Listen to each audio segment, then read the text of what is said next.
आपके बच्चों के दोस्त कौन है आपको पता होना चाहिए। आपके छोटे भाई के छोटी बहन के दोस्त कौन है, बड़े भाई के बड़ी बहन के दोस्त कौन है, सहेलियां कौन है, आपको मालूम होना चाहिए। और वो कैसे हैं आपको मालूम होना चाहिए।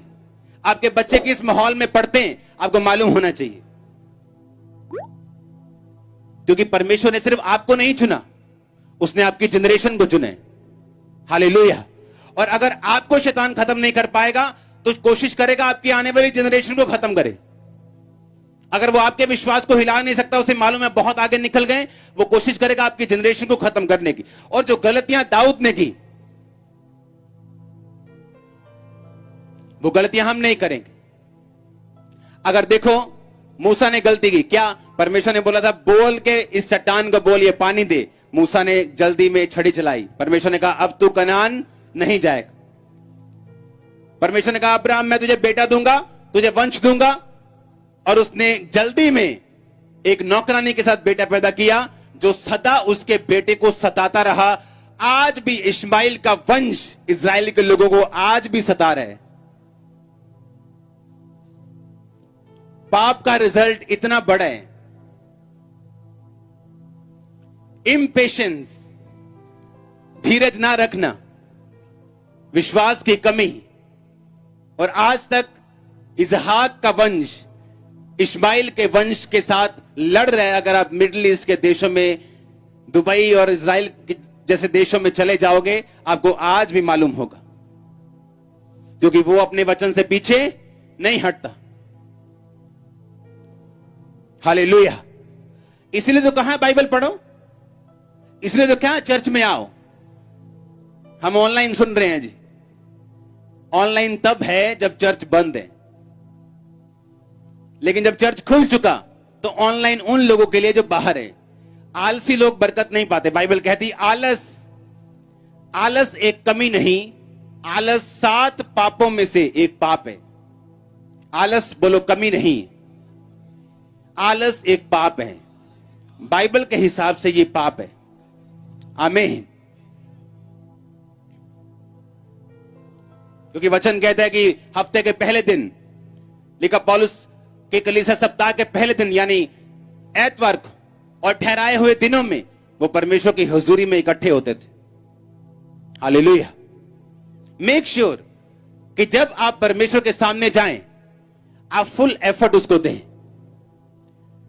अगर चर्च में वर्शिप चल रही तो इंतजार मत करें कि सरमन कब होगा। अगर सरमन चल रहा है, इंतजार ना करें कि मिरेकल्स कब होंगे। जो कुछ परमेश्वर कर रहा है उसमें पूरी तरह से पार्टिसिपेट करें, पूरी तरह से उसमें भाग लें, तो परमेश्वर आपको छुएगा। अगर आप चर्च आने की ताकत रखते हैं और ऑनलाइन देख रहे हैं, यह भी आपके लिए पाप है, ये कमी नहीं। हालेलुया। यही वो चीजें हैं जिनसे परमेश्वर खुश होता है। बाइबल कहती है एस्तर जब राजा के पास होके आई और उसको बोला गया कि तू मांग, क्या चाहती है तू। सब औरतों ने ज्यादा मांगा। एस्तर ने कहा जितना ठहराया गया उतना ही लूंगी। और यही बात के कारण, एक छोटी सी बात के कारण, वो पूरे राज्य की रानी बना दी गई। हालेलुया। वो छोटे से विश्वास के कदम, वो विश्वास, परमेश्वर के घर में आना, एक कदम उठाना, अपना टाइम निकालना, अपने कामों को रद्द करके परमेश्वर के प्रेजेंस में आना। आपको नहीं मालूम परमेश्वर कितना सीरियसली और कितना विश्वास से आपको ग्रहण करता है और कितना आपको ब्लेस करता है। आप शायद अब नहीं जानेंगे, बाद में जानेंगे।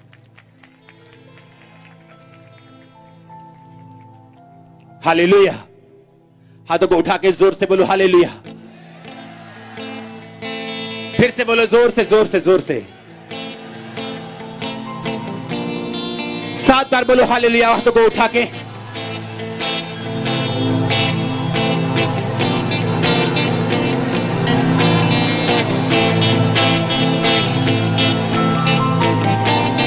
आमीन, आमीन। अपने पड़ोसी को बोलो छड़ी और डांट से बुद्धि प्राप्त होती, परंतु जो लड़का यूं ही छोड़ा जाता है वो शर्मिंदगी का कारण बनता है। आमीन। क्योंकि जब आप चर्च में आते हैं, आपको उद्धार मिल गया, यीशु मसीह को आपने अपना उद्धारकर्ता ग्रहण कर लिया, पर अब आगे क्या? आगे यही टीचिंग है जो आपको बचाएगी, आगे यही शिक्षा है जो आपको अपनी फैमिली में स्ट्रांग करेगी।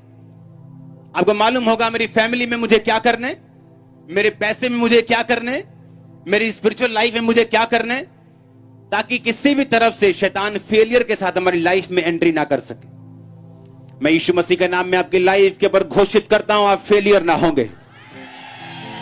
मैं आपकी लाइफ के ऊपर घोषित करता हूं, आप फेलियर ना होंगे। आपकी फैमिली फेलियर ना होगी, आपका फाइनेंस फेलियर ना होगा। In the name of Jesus, in the name of Jesus. आमीन। ऊंचाई आशीष आपकी। हालेलुया। जोर से बोलो हालेलुया, जोर से। आग लगी रहनी चाहिए आपके अंदर भी। आमीन। छड़ी और डांड से बुद्धि प्राप्त होती है। और दाऊद कहता उसने कभी अपने बच्चों को उदास नहीं किया था। बचपन से लेकर जवानी तक उन्हें कभी उदास नहीं किया। और परमेश्वर कहता है मैं अब्राहम को इसलिए आशीष दूंगा क्योंकि मैं ये जानता हूं कि ये अपने बाद अपने घराने को भी आज्ञा देगा। ये विल लिख के जाएगा कि अगर कोई प्रभु से हटता है तो वह मेरे परिवार से हट जाए। अगर कोई यहोवा से हटता है, उसके वचनों से हटता है, तो वो कानूनी रूप से मेरा बेटा या मेरी बेटी नहीं।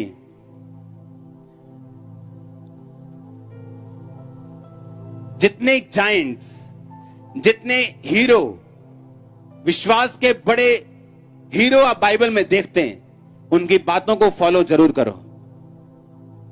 वो ऐसे ही नहीं अब्राहम बने, वो ऐसे ही दाऊद नहीं बने। अगर दाऊद जीता उसका रीजन था। अगर किसी जगह वो अपने परिवार में फेल हुआ तो वचन का तोड़ा जाना उसका रीजन था। अगर अब्राहम अपने परिवार में कामयाब व्यक्ति था तो उसका रीजन था। आपने कभी नहीं सुना होगा ओतनिया या अबशालोम शाम को वचन का ध्यान करने के लिए जा रहे हैं, लेकिन इसहाक के बारे में आपने सुना होगा कि शाम को वो वचन का ध्यान करने के लिए जाता था। क्यों? क्योंकि ये अब्राहम की दिनचर्या थी जो उसके बेटे ने फॉलो की। पौलुस के जितने स्पिरिचुअल सन्स और डॉटर्स थे वो पौलुस की तरह ही काम करते रहे। क्यों? उसके लाइफस्टाइल को वो फॉलो करते थे। इसलिए वो लोग जो आके बोलते हैं कि अपना हाथ हम पे रख दीजिए, आपका मसा हम में आ जाए, ये बिब्लिकली सही नहीं। मसा केवल उसी व्यक्ति में जा सकता है जिसने कंप्लीट एक मैन ऑफ गॉड को फॉलो किया हो, उसकी नेचर तक को फॉलो किया हो।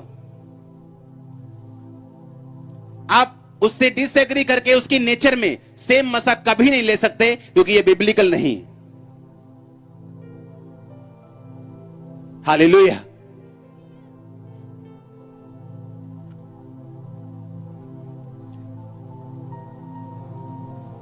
जोर से हालेलुया बोलो, जोर से।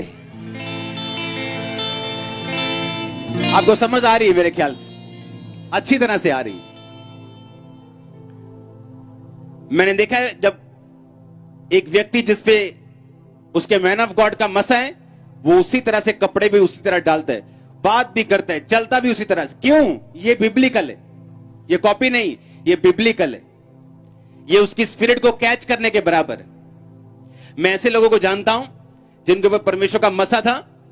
मान लो एक परमेश्वर का मसा किसी के ऊपर है और वो बात करने में हल्का सा ततलाता है, तो जब उनके स्पिरिचुअल सन्स को मसा किया गया, सेम उनकी लाइफ में भी ऐसा ही हुआ। सेम बात भी ऐसे, सेम मसा भी ऐसे, सेम लंगड़े चल रहे हैं, सेम अंधे देख रहे हैं, सेम कपड़े, same everything same. Hallelujah.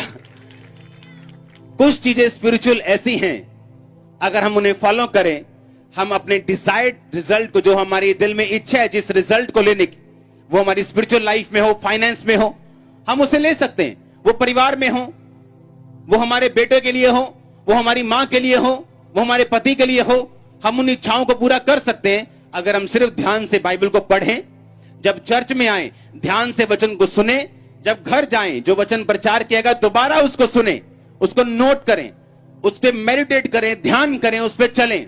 Life same नहीं रहने वाली, ये गारंटी है। हालेलुया।